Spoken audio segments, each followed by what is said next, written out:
Kalau kita bicara tentang sahabat Nabi yang paling dekat, nama pertama yang muncul pasti Abu Bakar As-Siddiq.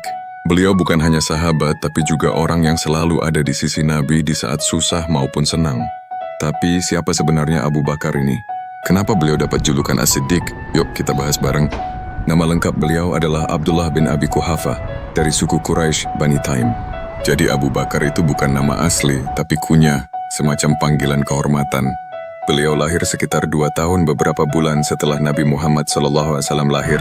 Yang menarik, sejak muda Abu Bakar dikenal sebagai orang yang lembut, dermawan, dan punya hati yang bersih. Beliau juga seorang pedagang sukses di Mekah. Jadi kalau hari ini kita bilang entrepreneur sukses yang rendah hati, mungkin itu cocok buat Abu Bakar. Abu Bakar dan Nabi Muhammad itu teman sejak muda. Mereka sama-sama tumbuh di Mekah, sama-sama dikenal jujur, dan sama-sama nggak pernah ikut kebiasaan buruk masyarakat jahiliyah. Kedekatan ini yang bikin Abu Bakar langsung percaya ketika Nabi diangkat jadi Rasul. Bayangin aja, ketika orang-orang Quraisy ragu dan menolak, Abu Bakar justru yang pertama berkata, "Kalau Muhammad yang bilang, aku percaya." Nah, dari sinilah muncul julukan As-Siddiq yang artinya yang selalu membenarkan. Gende salah satu momen penting adalah ketika Nabi menceritakan Isra Mi'raj, perjalanan malam dari Masjidil Haram ke Masjidil Aqsa, lalu naik ke langit. Bagi orang Quraisy itu terdengar mustahil. Banyak yang menertawakan Nabi, tapi Abu Bakar beda.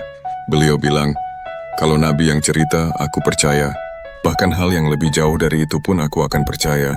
Dari situlah umat Islam makin mantap memanggil beliau dengan gelar As-Siddiq.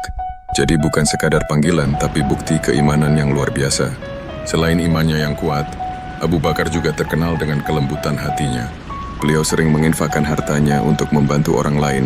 Salah satunya, beliau memerdekakan Bilal bin Rabah yang saat itu disiksa karena masuk Islam. Jadi, beliau bukan hanya teman dekat Nabi, tapi juga sosok dermawan yang selalu memikirkan orang lain. Kombinasi iman, kelembutan, dan keberanian inilah yang bikin Abu Bakar sangat istimewa. Kalau kita pikir-pikir, Abu Bakar itu contoh nyata bahwa kekuatan bukan cuma soal otot atau jabatan, tapi juga soal keyakinan, kejujuran, dan konsistensi. Di zaman sekarang, di tengah banjir informasi dan hoaks, kita bisa belajar dari beliau. Berani membenarkan kebenaran, walau orang lain menolak.